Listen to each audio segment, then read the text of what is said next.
सबसे पुरानी ज्ञात सभ्यताओं में से एक थी। यह सभ्यता सिंधु नदी और उसकी सहायक नदियों के किनारे विकसित हुई थी, जो वर्तमान में पाकिस्तान और उत्तर पश्चिमी भारत में स्थित है। मुख्य विशेषताएं।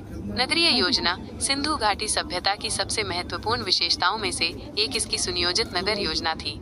हड़प्पा और मोहनजोदड़ो जैसे प्रमुख शहर ग्रिड प्रणाली पर आधारित थे, जिनमें सड़कें सीधी थीं और एक दूसरे को समकोण पर काटती थीं। घरों में शौचालय और नालियों की व्यवस्था थी और सार्वजनिक स्नानागारों का भी निर्माण किया गया था। सामाजिक संगठन। सिंधु घाटी सभ्यता के लोगों का सामाजिक जीवन संभवतः समानता पर आधारित था, हालांकि कुछ सामाजिक वर्गों के अस्तित्व के प्रमाण मिलते हैं। आर्थिक गतिविधियां। कृषि और व्यापार सिंधु घाटी सभ्यता की अर्थव्यवस्था के मुख्य आधार थे। लोग गेहूं, जौ, कपास और विभिन्न प्रकार की दालों की खेती करते थे।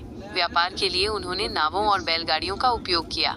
कला और शिल्प। सिंधु घाटी सभ्यता के लोग कला और शिल्प में भी निपुण थे। उन्होंने मिट्टी के बर्तन, तांबे और कांसे की वस्तुएं और मोहरें बनाई। उनकी मोहरों पर जानवरों और मनुष्यों की आकृतियां उकेरी गई हैं, जो उनकी धार्मिक मान्यताओं को दर्शाती हैं। लिपि। सिंधु घाटी सभ्यता की एक अज्ञात लिपि थी, जिसे अभी तक पढ़ा नहीं जा सका है। इस लिपि के ज्ञान की कमी के कारण हमें उनकी भाषा और साहित्य के बारे में अधिक जानकारी नहीं है। सिंधु घाटी सभ्यता का पतन।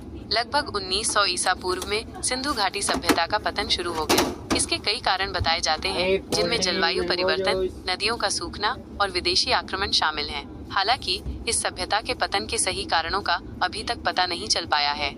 सिंधु घाटी सभ्यता का भारतीय इतिहास में एक महत्वपूर्ण स्थान है। यह सभ्यता अपनी नगरीय योजना, कला और शिल्प के लिए जानी जाती है। इसके अलावा इस सभ्यता ने भारतीय संस्कृति और परंपराओं को भी प्रभावित किया है।